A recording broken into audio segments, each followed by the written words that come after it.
Bob Boze Bell is a multi-talented artist, writer, and historian.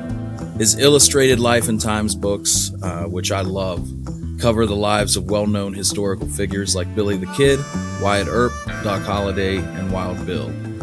Bob is also executive editor of True West magazine, which I'm sure we'll talk about a little bit in this episode. My pleasure. Anytime we can talk about the Old West, I'm there. What do you think what's the appeal of the Old West that brings people across the globe, not just America, but across the globe? For me, I don't have to go any further back than just being a kid and watching these cowboys, have you know what it is? It's courage. And recently, somebody asked me to review my friend's book, John Bosner's book on Ride the Devil's Herd. And of course, John found all these. We thought Wyatt Earp was bad enough, okay?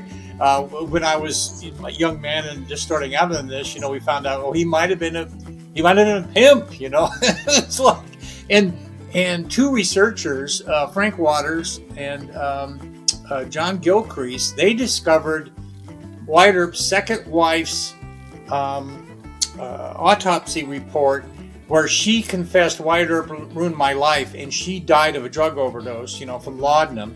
Yeah. And they said famously, Wyatt Earp will never be a hero again. And the irony is that 20 years later, you have the movie Tombstone and Wyatt Earp, and they dealt with the drugs, and they dealt with all of the assorted details that were coming out about Wyatt Earp. And now it's gotten worse. John Bosnecker found out that not only was Wyatt in the pimpdom zone, but Virgil was arrested for arson, and his wife Allie, who I always thought was the soul of purity, she was a prostitute, and so it just gets darker and darker. But he still is on the top. He's still the dog. And my theory is that's because courage never goes out of style. And we'll even take them with blemishes as long as they're courageous. And I think that's the common denominator in all the reason that I study the West is the courage. The grit, the sand. To bring in something that's not Western, but kind of related, I'm a big fan of Robert E. Howard, the pulp writer of the 1930s. Uh-huh. This guy created Conan the Barbarian and a host of other characters. And, of course, he visited Lincoln in the 30s and I think met Maurice Fulton. And Robert E. Howard's theme in Conan the Barbarian and all the projects he wrote was barbarism versus civilization. And Howard was very opposed philosophically to civilization, saying that it made a person softer and it allowed people to be more daring than they would be in a more barbaric world. And I think part of that idea also is what draws me to the West, because on the one hand, I probably wouldn't survive in the West more than 2 hours. Yeah. we all think we're going to be the heroes in the West, but who knows? But on the other, I think there's something that appeals to all of us in the fact that, well, I'll give you a scene. In one of the Conan stories, this guy in the city comes up and just mouths off to Conan the Barbarian, and Conan says he wasn't used to that because in his realm where he grew up, you would just punch a man in the face for that. And so I think that's what appeals to us too about the West, is that the gap between action and consequence is thinner. And so even though it's more dangerous, and even though it's riskier, and we may not even have survived very well in a world like that, it seems more just. It seems more like actions aren't inhibited by an overuse of law and order. So there's always that imbalance and that trying to make things harmonious, law versus chaos. And maybe in the West, that tension is kind of appeals to us. Well, I definitely, as it applies to being a little kid who's bullied and you're powerless at school, and so of course you're going to want a Conan the Barbarian or Wyatt Earp or Billy the Kid because they didn't put up with that. Right. And so it's instantly relatable to young people, at least in my generation. I think one of the things that we got to deal with here today is how do you appeal to younger people in this genre? And I have a couple of theories about that. We'll get to it in a second. But going back to the incredible fulcrum of three cultures colliding in the Southwest is the way I like to look at it. It's out west in general, but boy, in the Southwest, you have this collision of Anglo culture coming out from, and most of those are Texans and from the South. Okay, they come pouring into New Mexico. You know that Mexico had a saying, which is "Poor New Mexico, so far from heaven and so close to Texas." And they called them the late burn. And so, if you look at an early map of Texas, there's all these little red checkered dots of all these counties being formed, and it's only about halfway across the state. But every time they formed another one, they pushed somebody out, and you push somebody out, and they go to another one, you push somebody out, and all those guys went west, and they came right into New Mexico, and you get the Lincoln County War, all those guys, you know, Jimmy Dolan, all those guys, yeah. The Texans, you know, and then you go flooding into southern Arizona, and you end up with the Tombstone, imbroglio. And then you have the whole border sequence. So I just love that collision there. And you have a whole bunch of people who weren't used to putting up with anyone, and those people were called Apaches. Right. And not to mention the Navajos and the Apaches, they fought. But anyway, I love that. I love that collision. Now, would I want to live there? Yeah, but I wouldn't want to travel anywhere because that was an easy way to get killed. Right. Yeah, that's the, even when you look back at Tunstall and Ash Upson and them, they would arrange their travels around about 6-7 other people. And if they couldn't, they weren't going anywhere. Yeah. I got to tell you a story. This happened from my research, is that I really fell in love with the Billy the Kid story. And I live in Arizona, and I was on the radio at the time, 1991. And I found myself just drawn to want to go to New Mexico and just, you know, walk where they walk. That was my theory. I need to go to Lincoln. I need to go to Roswell. I need to go to where Fort Sumner. I need to see what they saw. That's my theory. And so I would get off the air. I had a radio show from 6 to 9 in the morning. And then I would get in my truck and I would drive to Lincoln. And that is a 10-hour run, okay? And I would stop at the Al Barn Cafe in San Antonio, New Mexico, and I would at the Al Barn Cafe, and I'd have a green chili burro, and then I'd get into Lincoln, and we'd go out to the Tunstall site, and we'd go to where he died, and then I actually, a friend of mine rented an airplane, and we flew from Tunstall Seven Rivers Ranch, and so I could see the terrain over which they went. Wow. So I'm studying about Tunstall's last ride. And I don't know if you know this or not, but this is outrageous to me, okay? He's a 24-year-old Englishman, okay? In love with his sister, bad teeth, typical Brit, okay? Sorry. Anyway, he's out west. He's patrician. He thinks he's above everybody else. He unfortunately meets a lawyer at the Herlo Hotel on San Francisco Street in Santa Fe. And the guy says, "Well, you need to come to Lincoln, man. It's wide open." And he was in Santa Barbara, okay. And he goes to the people. And he said, "Hey, I'd like to make some money." And he said, "Well, we're tapped out here." He said, "You need to go to New Mexico. That's where the future is." Yeah, was that the worst advice anybody ever gave anyone? But anyway, he goes down to Lincoln. They're gonna attach his cattle. The Irish mob, you know, the Dolans are coming after him. And so what does he do? This is the amazing part. He saddles up his horse in Lincoln, New Mexico, and rides to Roswell, which is 60 miles, okay, so that he can get help from John Chisholm, all right? Now, John Chisholm is in jail in Las Vegas, New Mexico on trumped up charges and stuff, so he's not there. So he then goes to his ranch, which is down on Seven Rivers, which is another 47, 50 miles, okay? He gets there and he realizes that a posse's coming in the morning, and they're going to attach his cattle and everything. So he gets his best horses. He gets Billy the Kid and all the people who are riding for him. And they take off at like 3 a.m. and they're going back towards Lincoln. And they about 15 miles from the Ruidoso. I'm sorry, not Ruidoso, but in that Rio Bonito Valley, he's ambushed and killed. Now here's the amazing part. Okay, now I'm gonna duplicate what he did in my car, in my truck. Right. And so I'm driving from Lincoln, and I'm going, okay, I'm down to Tinney, and now then I come over the hill, and there's Roswell all the way down there, and I'm looking out the window, and I'm thinking, God, that guy's out there on horseback, and he has to go through that arroyo 60 miles. He gets there, and like I said, Chisholm's not there, and so now he goes 47 miles, and I'm going, holy mackerel, this dude from England has gone 80 miles and he's shot out of the saddle.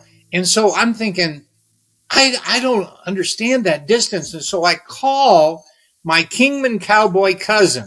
I grew up in Kingman, and all my relatives are cowboys. And I call up Craig Hamilton, the best cowboy that I know. And I go, hey, Craiger. I go, what's the longest you've ever ridden in a day? Now, this is a guy born in the saddle, okay? This guy's a cowboy as they come, all right? And he goes, longest I ever rode in the saddle was we were herding cattle from about Searchlight down to where Needles is. I think it was 55 miles. And I said, well, what was that like? And he said, well, Cousin Robert, my ass felt like hamburger. And I go, and that was at 50 miles.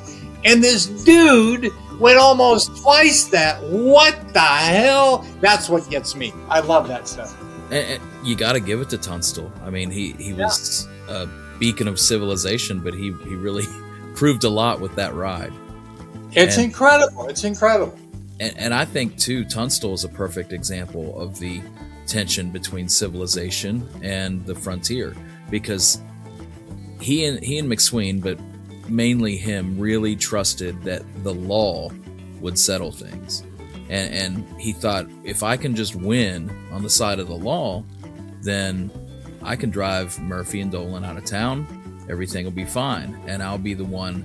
I mean, in my opinion, and I could be wrong, I'm learning not to be as definitive about my statements, but in my opinion, Tunstall was just as exploitative as Dolan and Murphy in his motives or in his emotion. Now he would have used the law to do what he wanted, but well, it's capitalism, and he unfortunately went up against some guys who were didn't play by the rules, and that's part of the draw in the Old West. Yeah, is that that's why we remember them, right? And I know that I think I remembered True West kind of talking about this when American Primeval was coming out, and when you all were discussing like the best westerns. What's a good boundary? And I don't know that this is ever going to be a settled question, but what's a good time frame boundary for what you call western? Because in my head it would be post Civil War, maybe to the Transcontinental Railroad, that kind of time frame. But what kind of time frame would you put as to what qualifies a western? Well, first of all, let me just say that it's moving, right? And that I would say the classic, when I was reading True West when I was 12, I buy it at the Desert Drugs in downtown Kingman, and I loved it because it told the true stories of the West. And when I was reading it, the heart of it that I loved was post Civil War, so after the Civil War, up to about the time of cars. So if you get a car in a film or in a story like that, the magic just kind of drains out of the story. And I used to hate to watch Roy Rogers riding on and Gene Autry riding on the edge of a car and jumping off on Nazis. I just hated those stories because you don't put a car in the Western story. However, all right, Stuart Rosebrook, a good friend of mine and former editor of True West magazine, he believes that it's moved up to about 1900 to 1950. And you think about it, it's been 50 years since that I was into it. And so now it's moved. And Right. I think that I think there's some merit to that, because you have stories like Taylor Sheridan's 1923.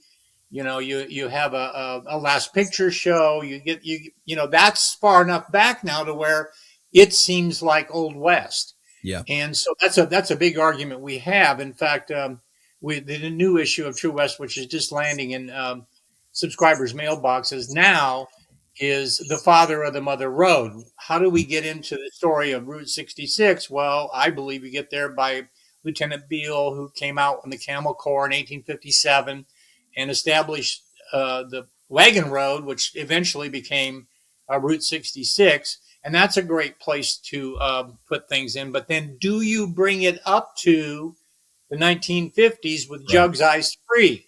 And that's, you know, that question is not answered yet. And I'm waiting for that first phone call from a irate True Westerner, you know, True West subscriber going, "What the hell are you talking about Jugs Ice Free, man?" Yeah. Which that'll come. I mean, and Oh yeah, that's kind of it brings us back to the thematic elements of the West, because time periods can change, time boundaries can change. And that 1923 is precisely what I was thinking about when you started talking about bringing cars into it and stuff like that, because I think about that show with a lot of good performances and a lot of good Western themes and Western grit issues that people are dealing with. And I would classify that as a Western at this point, but that's 1920s, you know?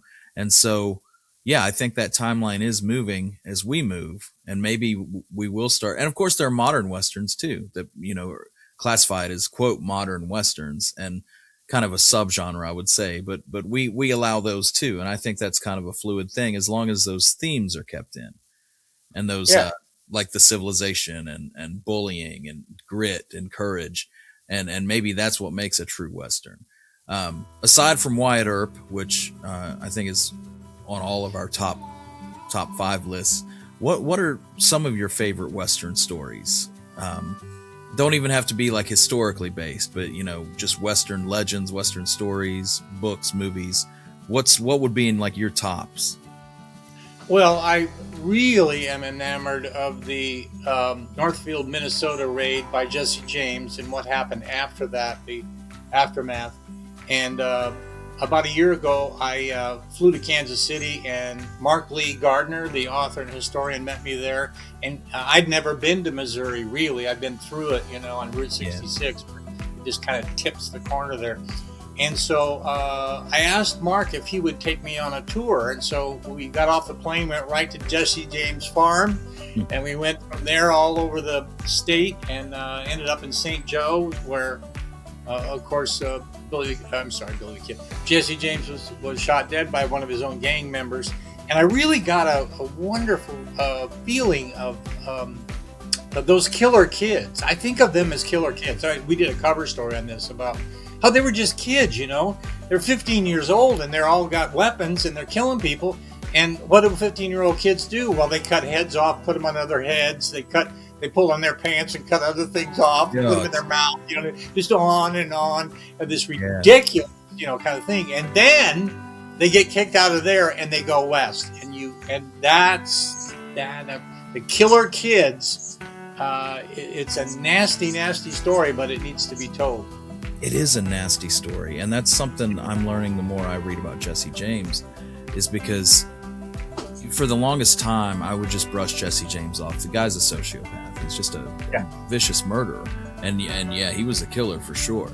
But then the more you learn about these kids when they're 15 and they join up with this guerrilla band, and they're not regularly enlisted folks, they're guerrilla Confederates who are offering no quarter, riding under people like Quantrill and Bloody Bill Anderson, and they're learning to scalp their enemies. And this is what Jesse James is seeing at 15 years old.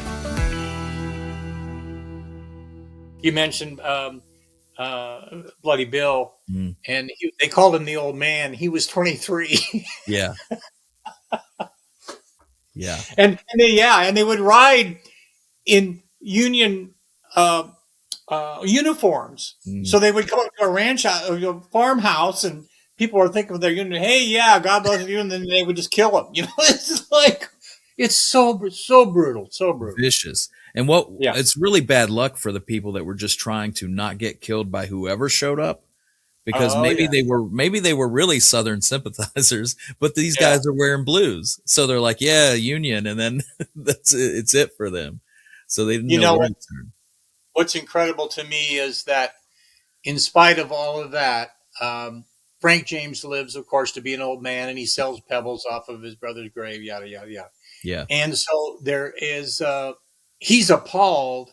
They're going to put on a play in Kansas City on the James Boys, and he is adamantly opposed to it. And he writes a letter to the editor and said, what will happen to our country if this kind of behavior is? I thought, well, I guess we all get old and we forget how wild we were when we were younger. I think that's another lesson. It is nuts when you think about people that survived, like Frank James, because with Billy the Kid and Jesse, their stories end with them being outlaws. But Frank, I mean, this guy, when he was in jail waiting for his trial, he got into this public debate with the great agnostic, infidel Robert Ingersoll. And so all across the country, these papers are airing this argument out where Ingersoll is arguing against Christianity and God, and the champion of Christian morality is Frank James in a jail cell who has robbed and killed. And I mean, it's just the irony of that. Well, if you looked up irony, his picture should be there. It is. And that happens over and over again because it's human folly. And when you get as old as I am, you get to this place where you're like, this story, well, I have an old vaquero saying, which is, when you study history, you realize people have been this stupid for thousands of years. Yeah. Yeah. And in the West, you were able to redefine yourself as many times as you could move. And these guys were given a chance to completely just become different people. And especially as probably Frank aged. But I do like how Frank would tell people, and I credit Mark Lee Gardner for this because I read it from him first, where they would go by and be like, Frank, did you and Jesse really stay in those caves, and Frank would be real tight-lipped and would just say something like, well, the Frank and Jesse I knew would never hang out in a place where they couldn't see all the exits and stuff. Like, he still had a little bit. Yeah. Little edge going. Yeah, he still had a little bit of that grit. But we talked about this before. We love telling these stories. We love all these little side paths that I get on about, Frank James and Ingersoll and things like that. So it's not just the main narratives, but it's all this history. Are we in danger of losing that as younger generations come up? Do they care less? Are they interested less? Or is it just a different beast? What's your take on the survivability of Western enthusiasm and Western history? Well, I think it all boils down to one thing, and that is tell better stories. Yeah. If we tell the stories well enough, people will be interested, including kids today, if not more so. Yeah. It's always rolling. It's always changing. And what we believed, I was thinking the other day, when I was a kid, Custer was a hero, Bill Cosby was a national treasure. Woody Allen was the best movie maker we had, Well, things change, dude. Things change. and that's just going to keep rolling. And, one of the things that I woke up to just recently was I'm going to be 80. That number 8 is just redonkulous, as my daughter would say. I'm going to be 80 in December. And I went, now, if somebody told me that the guy who leads True West magazine was 80, I'd go, well, that can't be good. So I've got to pass the torch off to somebody. Do you know anybody who wants to take that torch from me, James? I can pony up about $20, Bob, and I'll take it over for you. Yeah, make it 40 and you might have a shot. We'll meet in the middle somewhere. No, but that's, a brand new opportunity. You created a huge stir with that blog, the Passing the Torch part 1 and 2 that you put out there. Man, I must have got 50 messages that day. True West is getting so, what's going on, So what is your motivation there? I know. Yeah, what we're talking about is that, you got to talk to the kids, and when somebody's old, it's like, first of all, we go through a phase. I went through it where it gotcha. The old guys made a mistake. Billy the Kid didn't have a green hat band. You can't prove that. Gotcha. And that's, you go through the gotcha stage, and you're in your 20s and 30s, and you think that you're gonna you got all this other like that. And then you get a little bit more mature, and you want to just tell really good stories. But then at a certain point, it's like one of my edicts at True West, and I always would use this example, is it's like a tennis match. You got to either go to the net, stay behind the baseline, don't get caught in the middle. And that was my mantra about how we've got to approach this. Is go to the net, stay behind the baseline, don't get caught in the middle. And another one that I use a lot is lead, follow, or get the hell out of the way. And when someone is 80, it's just like, no, I don't, Napoleon was 80 and he was there. No, this is. And I just felt like, I love this magazine. I love it. I love the West. And it's time for new blood. It's time for somebody who's got the fire in them, and they're going to prove me wrong, and they're going to show that everybody wants to read about Andrew Dupree, who died in, that whole story where it's like we all have this person. Well, why isn't that? Well, we get this letter. I just printed it in the new issue, and it's, would you please tell me that there were more than Doc Holliday and Wyatt Earp in the West? They were the only characters. Would you please stop talking about it? And so I got kind of my nose out of joint over that. And so I went, well, we haven't talked about it that much. So I went back and looked. And since I've taken over, we've had Wyatt Earp on the cover 17 times. And Doc Holliday 9 times. And so I thought, well, touche. Maybe it's time for somebody else to tell the stories that they want and get something new. Yeah, but I mean, for what was for the longest time a monthly magazine, right? That's not too bad. It's not too bad, but it is a story that just forever resonates with me, and there's just always new stuff happening. But it is time to stir the pot and get somebody new. That's my mantra. Now, is this just a you stepping down and kind of moving on kind of thing, or are all the partners wanting to just sell the whole enterprise and hand it over? There's only 2 partners, me and Ken Amorosano. You and Ken, right. Okay, yeah. The happiest that I could be is that we find someone who's eminently qualified and has the passion to get up every day and tell the stories that need to be told, that excite people, and I will gladly step back and say, you go get them, kid. Right. Yeah, and I think that's really important and amazing and great to hear, that it's not just an attempt to sell a property. It's hey, we got to make sure the buyers are into this mission and understand what they're doing. Yeah, that understand that they are inheriting a flame, and that we want to see them carry it forward. Not just that's my number one goal, right there. Yeah, it not just if you got the money, hand it over and it's yours. It's like, hey, we want to vet you, and that's pretty cool. You said something in another blog of yours that really resonated with me, and I can't put it into exact words, but you were talking about work and how you're talking about retirement and work. And you said something like, I'm right where I want to be. And as long as you're right where you want to be, then it's not work. It's not, Well, here's the quote. Here's the quote. Work is only work if you'd rather be somewhere else. Yeah. And when I'm working on the Old West, I'm exactly where I want to be. I work too long. I drive my wife crazy. She's like, why don't you come home? Home is 50 yards that way out of my studio. And I'll go, I need to go back out there. And she says, God, it's like, so almost like I'm having an affair, Yeah. And in a way I probably am, it's I just love this stuff. Now what I don't love is the HR factor. I do not like firing people. I do not like reprimanding anyone. I hate that part of the business. And I was reading an interview with Chuck Rankin, and he just retired, I think, from Montana Magazine, which he ran, and other things. And they asked him, what did he love and what did he hate about the gig? And he said, I loved finding writers and encouraging them and finding new information and having people say, God, I never knew that. And they said, well, what did you hate? And he said, I hated being the details being nibbled to death by ducks.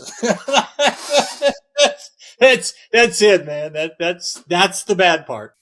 As we wind down, I want to talk for a second, not about history, but I want to know what's your favorite Western movie? I don't have a favorite. Mm-hmm. I have elements of movies that just thrill me. And I would say that the best one, the one that just blows my mind every time I see it, is a movie. You know how you go to an old West town. If you've ever been to the movie lot at Warner Brothers, if you've ever been to old Tucson, okay, and you see the town that's built there. Well, first of all, they hired modern carpenters to come out and they plumbed the door, and the door is actually perfect, okay? Mm-hmm. And you don't see in the movie that the building's half unfinished and they're still, except for one movie that I know of, and that is McCabe and Mrs. Miller. He left behind, you find he did not leave you very much, not even laughter. Robert Altman went out in Oregon somewhere and out in the middle of nowhere, and they were building this town, a bunch of hippies. The building's not done, and Warren Beatty's standing in front of it, and there's a board coming down from the door. And that's the way it was. And they're in a saloon, and they're talking, and you can see their breath.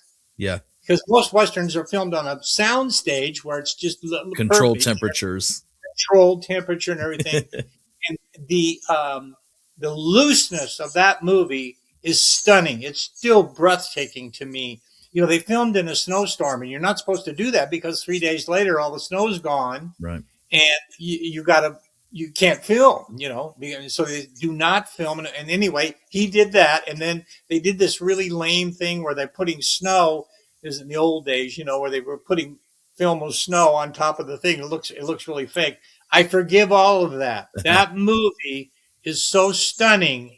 I just love it. So that's part of that movie. Now, the whole movie has issues and stuff, but I just love that part of the movie.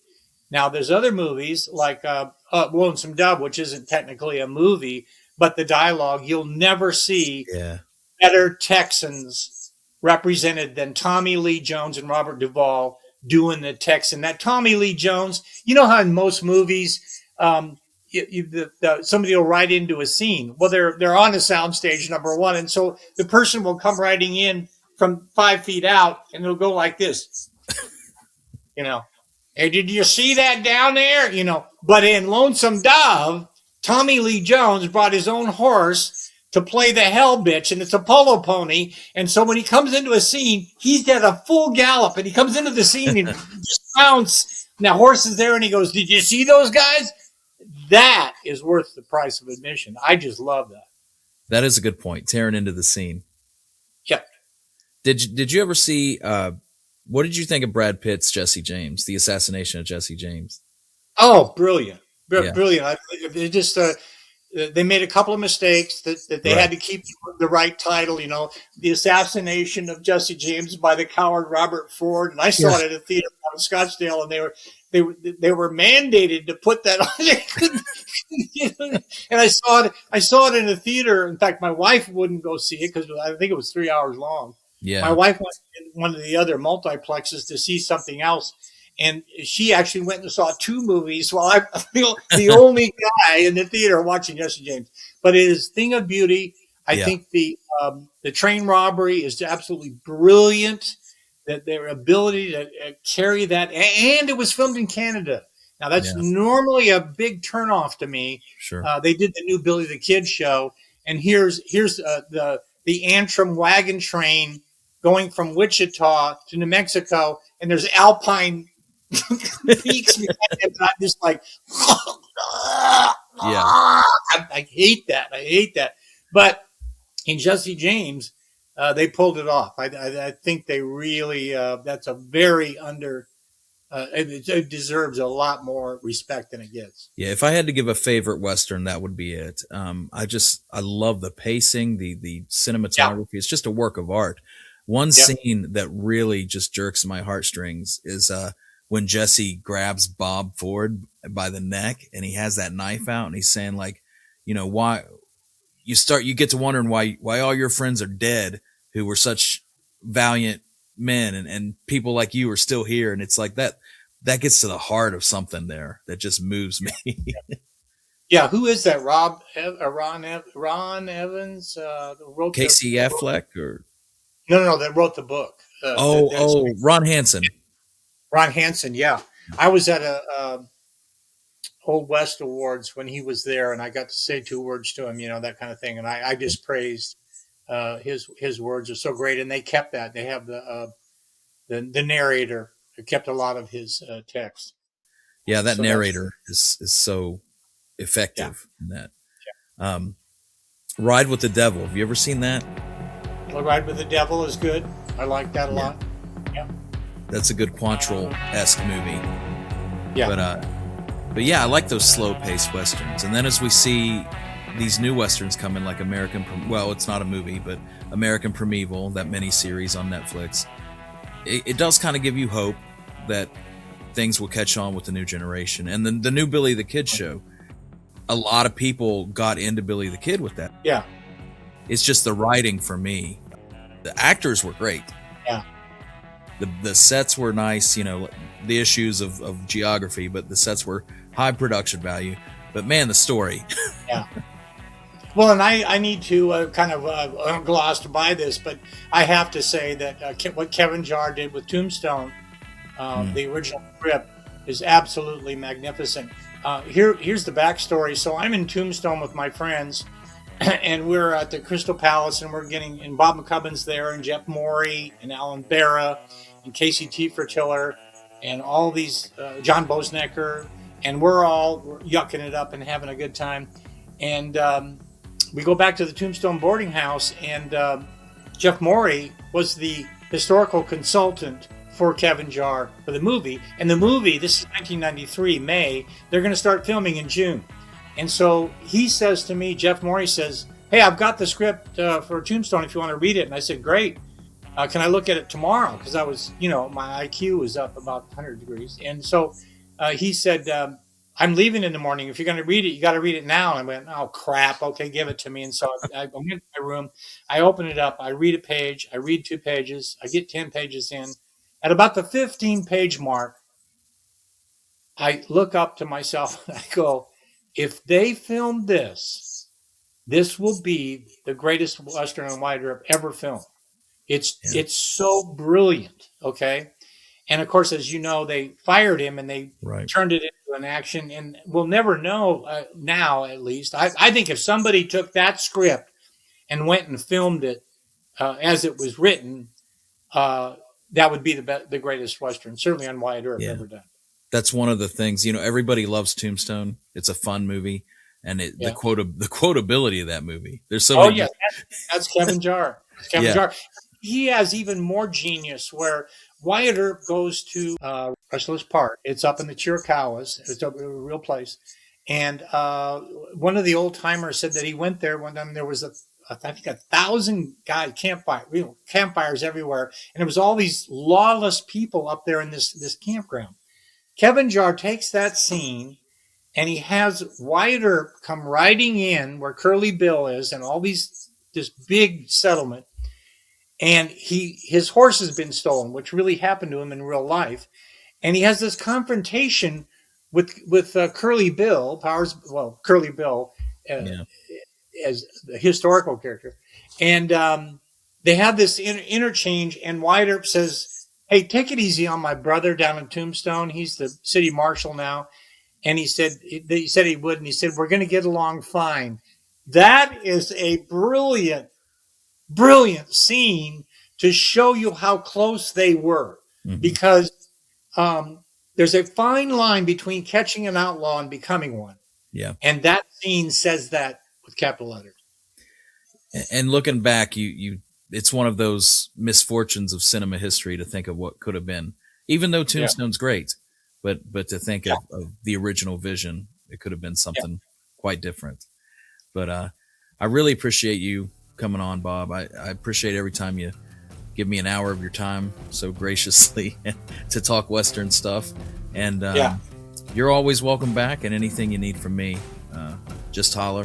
And I had a great time, man. I really appreciate you being here. Yeah, and you do know that we can talk another hour and not even skip a breath.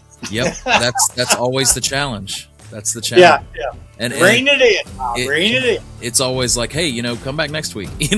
Come back every week. Well, anytime you want to come on and talk about something, let's do it, because I just love talking. What you want? Wait a minute, mister. I don't mean no. And what'd you come up here for? Well, I heard you had...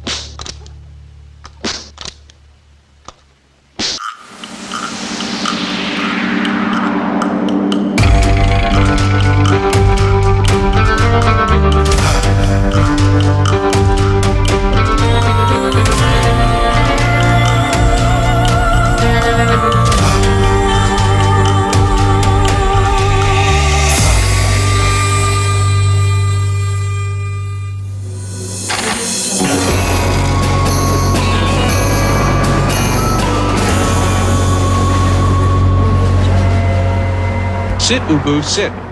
Good dog.